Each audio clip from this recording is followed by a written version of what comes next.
दर्द जाने बांसुरी का, दर्द जाने बांसुरी का, बांसुरी केवल बेचारी।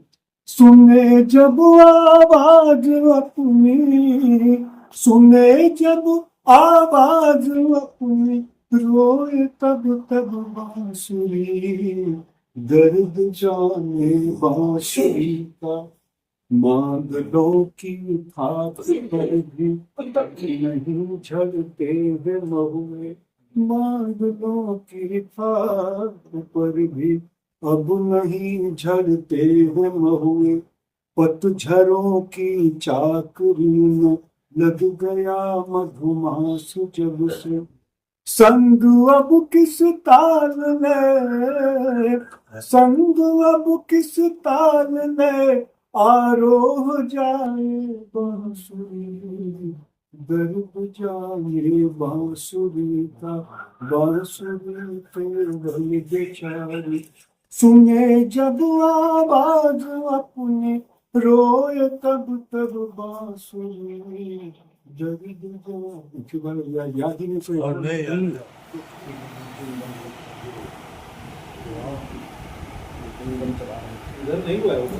द्वार से बजाते तुम बांसुरी, पांच जोड़ बांसुरी। बंसी सुमड़ घुमड़ बिना चीनी, बिना चीनी हाँ तो कम कम से नहीं। लेकिन आधे आधे अचरा पर पिया सोना, मन मेरा तोड़ रहा बांसुरी। पांच जोड़ बांसुरी, पांच कंगे कंगन बोल सी जी।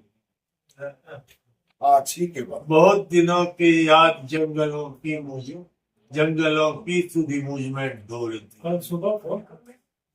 ये तो ये भी ऐसा सखी कहाँ जाओगे, मुझको कहाँ पहुंचने का दिन है कि हम लोग गुरुवर के निवास पर सब आए हैं।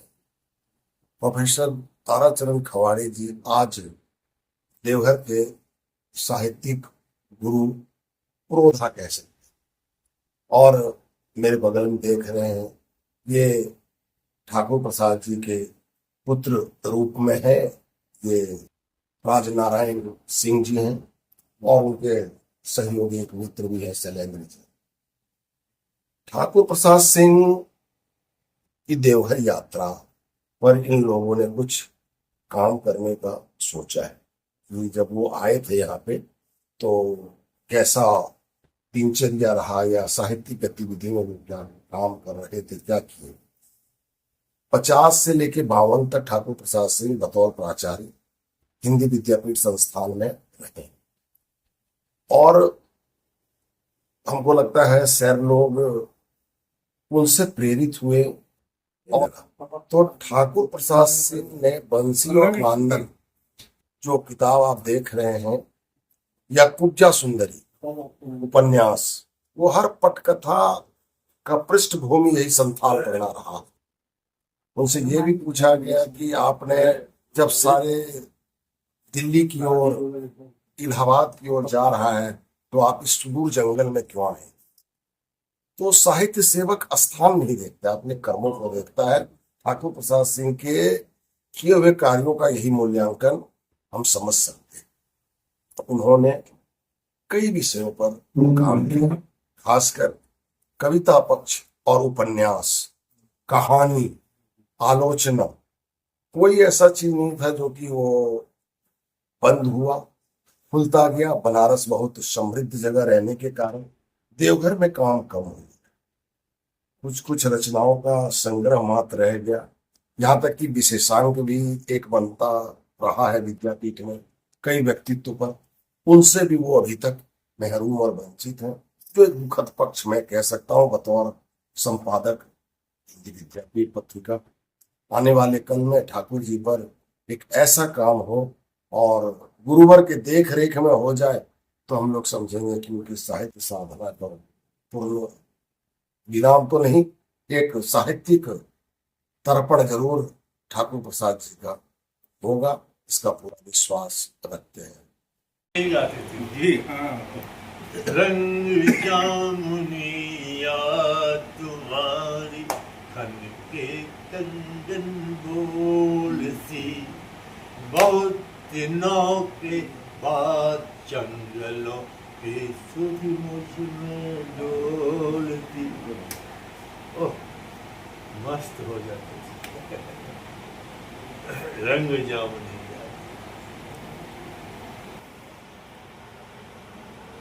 जो याद है बस वही पढ़ रहा हाँ, है। हाँ। संदर्भ तो समझ में नहीं आ रहा है, मैं शीर्षक भी मैं भूल रहा हूँ। छोटी रचना है, स्वर्गीय ठाकुर प्रसाद सिंह जी की रचना।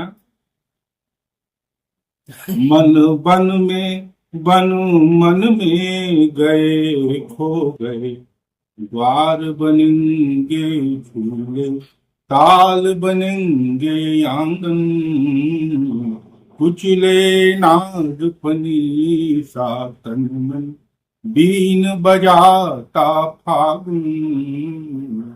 हम पतझड़ के थे अब फागुन के हो गए, मन बनू मन में गए खो गए, मन में गए खो गए। ये कविता ही इतनी। अब ठाकुर प्रसाद सिंह जब देवघर आए, ऐसा विधान बना। हिंदी विद्यापीठ के संस्थापक पंडित शिवराम झा ने उनको बुलवाया।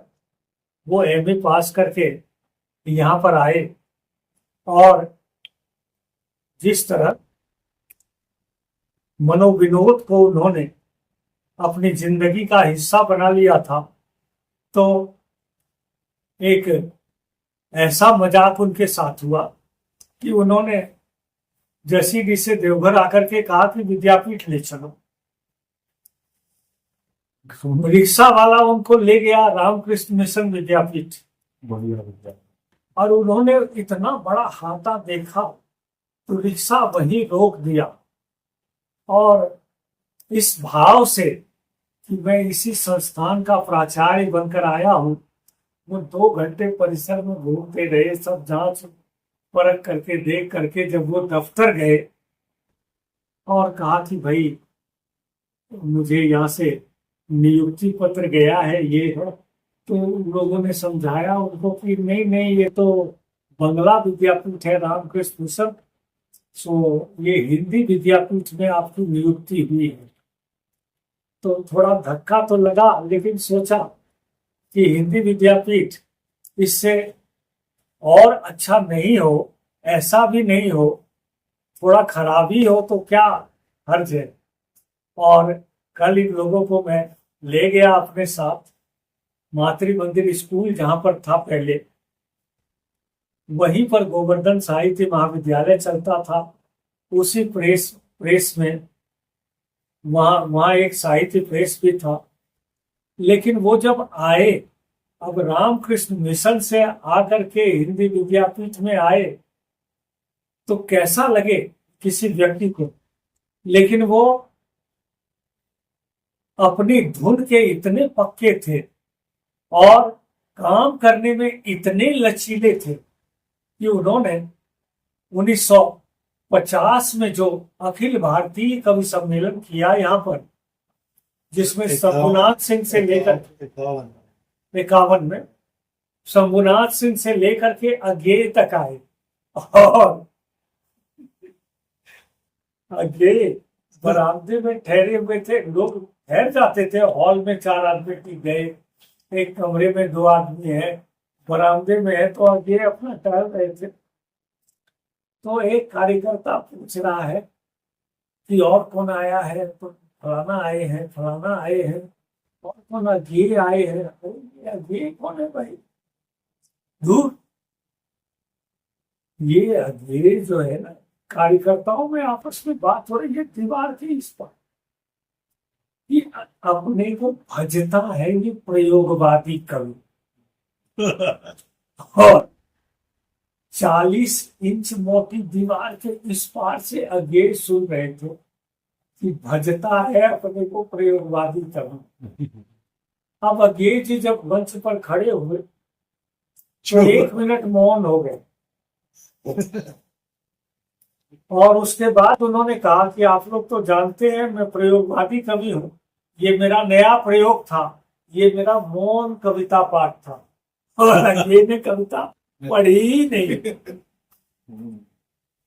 तो आगे जब दोबारे विद्यापीठ आए तो आगे जिसे ये सब चर्चाएं करते थे बहुत, उन्होंने ये तो बड़े बड़े गंभीर उन्होंने जोर से कि भाई अरे वो उस जमाने की बात थी।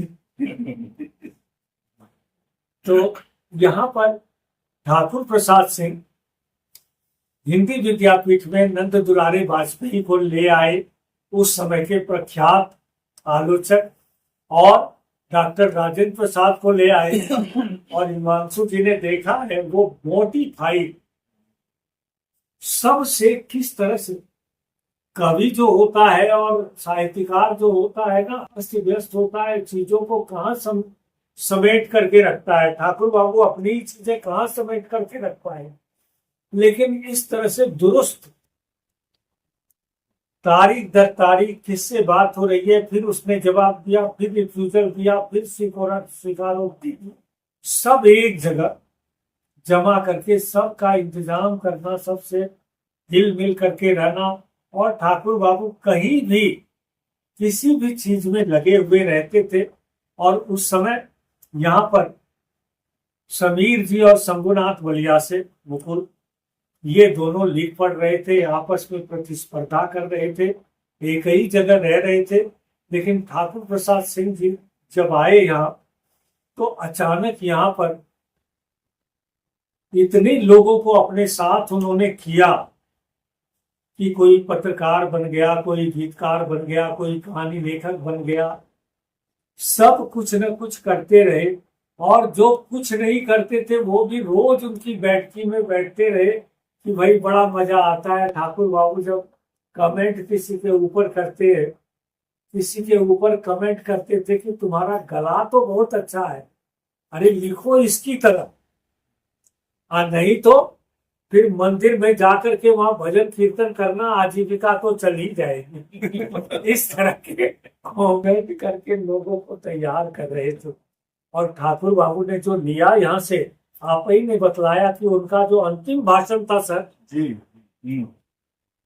वो था कि भाई यही संताल परगना के देवघर से जो मैंने लिया, बीज रूप में लिया, उसका यही प्रस्फुटन है। जितना मैं खिल सका, जितना फूट सका वो है। गीत तो देवघर इस तरह से उनकी रचनाओं में छाया हुआ था कि उससे विलग वो कभी नहीं हो सके। और ठाकुर बाबू की एक रचना कहीं छपती थी, मैंने कल इन लोगों को बतलाया कि दफ्तर में सूचना विभाग में फंसे थे, तो उन्होंने कहा कि मैं सर्कस का बाग बन गया हूँ, नई कविता थी उनकी हिंदुस्तान में, और आग के बीच से रोज गुजरता हूँ। आप शिखरणी में देखेंगे इसी कविता को छंदबद्ध किया है बुद्धिनाथ मिश्र ने, सर्कस के बाग की तरह आग के बीच से गुजरता हूँ। तो ठाकुर बाबू की जो देन है, मैंने इन लोगों की पीढ़ी बचपन से तैयार जो हुई, मैं तो कहता हूँ कि भाई इलाहाबाद में उमाकांत मालवीय ने उनके गीतों की नई परंपरा चलाई।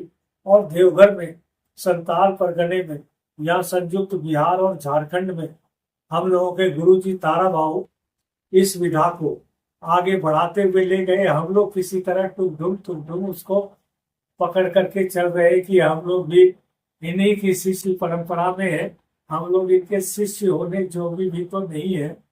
तो ये ठाकुर प्रसाद सिंह जी के बारे में संक्षेप में की बात है कि आज ठाकुर प्रसाद सिंह का पुराना पन्ना फिर से खोलने का मौका मिला यहाँ। उसको उनके संदर्भ में बहुत सारी जानकारियां जो थी, मुझे थी पहले से, उसका फिर से खुलासा हुआ। ठाकुर प्रसाद सिंह मूलतः ऐसे साहित्यकार थे जिन्होंने, कहिए कि संपूर्ण साहित्यकार थे। संपूर्ण साहित्यकार का मेरा मतलब है कि हर विधा में पारंगत, साहित्य की हर विधा में पारंगत, और उसके साथ ही साथ उनका जो व्यक्तित्व था, दर्शनीय व्यक्तित्व, और उनका जो स्वभाव था, मिजाज था, और हम लोग तो बचपन में थे, बच्चे थे, 9th-10th में पढ़ते होंगे उस समय। उसी समय कभी कभी उनको देखने का मौका, सुनने का मौका लगा, क्योंकि साहित्य के प्रति अनुराग हम लोग के मन में पहले से था। और उनके आ जाने के बाद 51 से जब यहाँ हिंदी विद्यापीठ परिसर में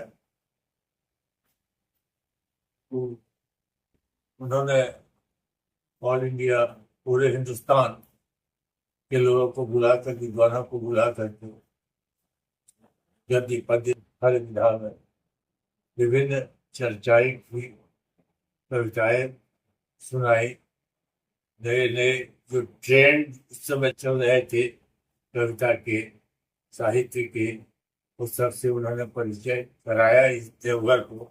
यह एक बड़ी बात थी उस समय। उनकी शिष्य मंडली बहुत बड़ी थी, जैसा कि शंकर जी ने बताया, और शिष्य मंडली में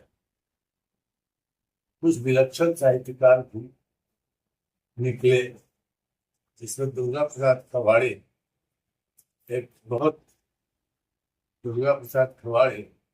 एक बहुत विशिष्ट कवि के रूप में उभरे उस समय। हाँ, फिर भी तो मैं गाए जाता, ढूंढते आंसू ढलता ही।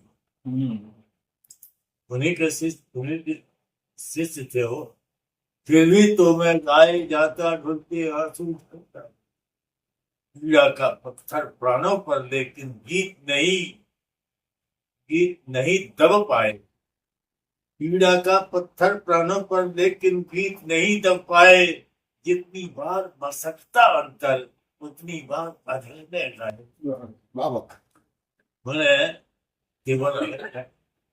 उन्होंने उनके प्रभाव से, ये शिष्य ही थे, जिस समय महात्मा गांधी का निधन हुआ, तो उनकी जो लंबी कविता आई, वो सचमुच में हिंदी के लिए बहुत मनुष्यतम कविता। मैंने जिस तरह की प्रस्तुति हुआ थी, जिसको संभाला तो सवाल सुधार किया था, वो तो ठाकुर साहब ने किया होगा, हम लोग अंदाज से ही कह सकते हैं, लेकिन वो अप्रस्तुत बनता है।